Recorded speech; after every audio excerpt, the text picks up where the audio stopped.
Good morning, good morning. Sa kabilang company tayong gagawa sa gawaan ng bond paper sa manual. Nakatrol lang ako ngayon. Kumusta kayo guys? Salamat sa inyo. I take it back to the moment I showed you my scars. Was it worth it? Or is salamat it a regret?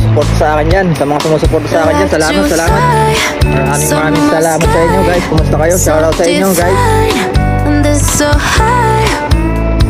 You bring me to higher heights. You got me so stellar. Sacrificing all my life, giving to this pleasure.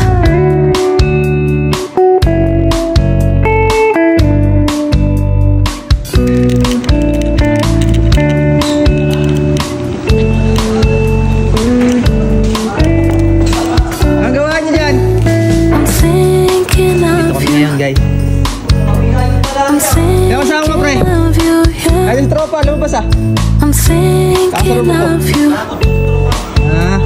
Solo ko lang dyan. Misunderstood how you got me so good and you tried to get rid of the mess. I take it back to the moment I showed you my scars. Was it worth it? Or is it a regret? Like you fly, summer sky, so divine, and it's so high. You bring me to higher heights. You got me so stellar, sacrificing all my life, giving to this pleasure.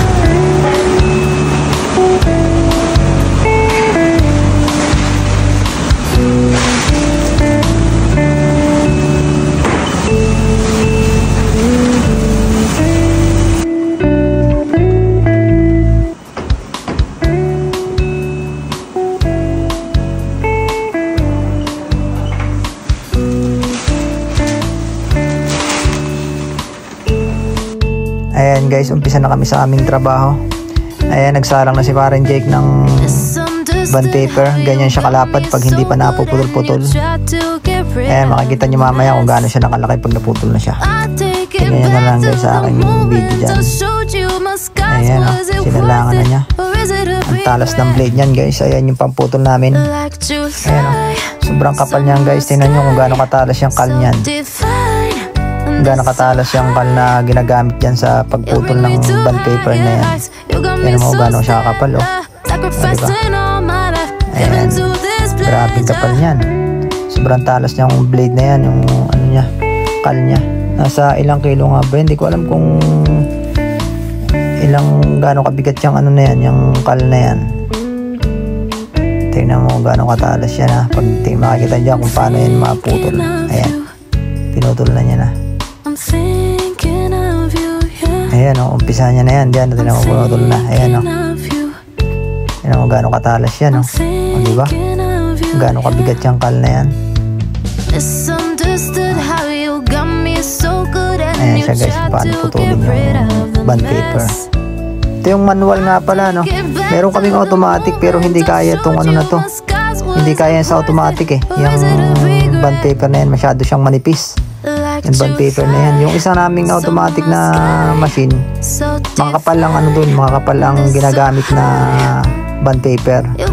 Marami kasing klase yung bond paper dito sa Korea. Iba-ibang klase yung bond paper dyan. Ang kapal niyan. Ako naman ay taga-patas dyan guys. Makikita mo kung paano ako magpatas. Maglagay sa karton. Ako tagalagay sa karton ng ano dyan. Pero first time ko magtrabaho dito guys no, sa ano na to, sa gawaan ng bond paper na to. First time ko magtrabaho rito kasi nasa ano talaga ako, nasa tissue talaga yung aking ano, tissue talaga yung ginagawa ko talaga, yung makina ko tissue. Yan, sila kasi, silang dalawa ni Paring Ryan sa ni Paring Jake, sa ano sila, sa bond paper sila. Bihira akong ano, dun sa kabila nakapagtrabaho na lang ako sa kabila sa automatic. Pero dito, first time ko lang magtrabaho dito sa ano na to. Kaya medyo nibago ako kasi doon sa akin tissue, tapos dito sa kanila bond paper. Sa company din ang boss namin yan. Dalawang klase kasi ang company namin. Isang gawaan ng tissue at saka sa bond paper, yung mga ipo. Ayan o. Okay, ayan. Ito naman yung sealing machine. Ayan siya o. Ayan, ayan yung nagpa-plastic. Paglabas dyan, naka-plastic na siya. Okay, game. Start na kami ng trabaho now. Okay, ayan o. Ayan yung box nya. Ayan yung... Ayan o. Ayan yung ginagawa ko. Ako nagbabox dyan. Yung nasa gitna siya yung nagkakamada dun sa sealing machine. Ayan si paring Jake naman yung nasa sa cutting machine. Ayan o. Ayan, ganyan lang gawa namin buong araw. Ayan o. Ako nagbabox. Si paring Ryan yung makulay orange siya. Sa gitna siya yung nagkakamada sa sealing machine. Si paring Jake yung mamakina dun sa cutting machine. Ayan lang. Madali lang naman siya. Kung pwede mong kung gusto mong bilisan yung speed niya, pwede mong bilisan. Ayan. Pag wala na doon, pwede mo siyang patayin. Diba? Ganyan lang ang trabaho namin dito. Kung gusto mag-apply dito sa Korea, tiyaga lang kayo. Pagtiyagaan nyo lang yung exam, tapos yung pag-aaral, galingan nyo lang, focus lang ka sa exam. Exam lang naman ang pinakamahirap talaga. Yun yung pinakasusi mo, yun yung exam eh. Sa susunod na video guys, sasabihin ko sa inyo kung paano ako nakapunta rito sa Korea, kung anong discarding ginawa ko, kung saan ako nag-aral. Babalitaan ko kayo kung anong ginawa ko.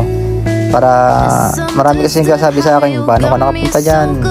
Anong ginawa mo? Anong diskarte na ginawa mo para makapasa ka sa exam? Gagawa natin ng video yan guys, no? Marami kasi nagtatanong sa atin hindi ko pa nagagawa ng video. Pasensya na kayo guys, no? Ayan. Pagka tapos na yung box na yan, pag puno na yung box na yan, dadaan yan sa taping machine, yung magtitape siya ng kusa. Ayan o. Ayan, dadaan siya dyan sa taping machine na yan para kusa siya magtitape. O, diba? Napakasimpleng trabaho lang. O, simple lang ang trabaho ko rito. Minsan dun sa nagpapatas, dun sa kabila naman, minsan ako nagpapatas dun sa kabilang unit na automatic. Ito kasi manual kasi ito, kaya first time ko lang dito sa manual na to kaya medyo nahirapan pa ako sa pagbabox, pero madali namang i-adapt yung trabaho dyan. Nakakapagod lang talaga, dahil gano'n naman ang trabaho, diba? Kailangan mong pagtiyagaan para kumita. Hindi ka naman kikita kung hindi ka magtatrabaho. Sa susunod na video ko, meron na sigurong update kung saan ako nag-exam, saan ako nag-aral, anong kailangan, diba?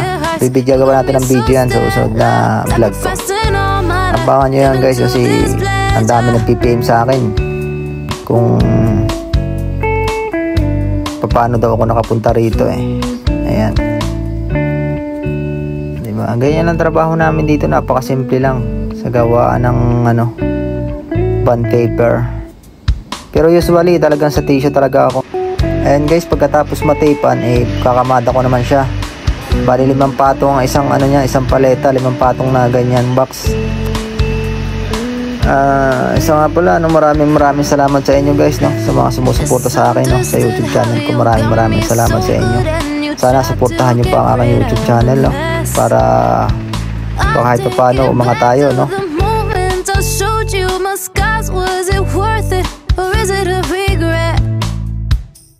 Like July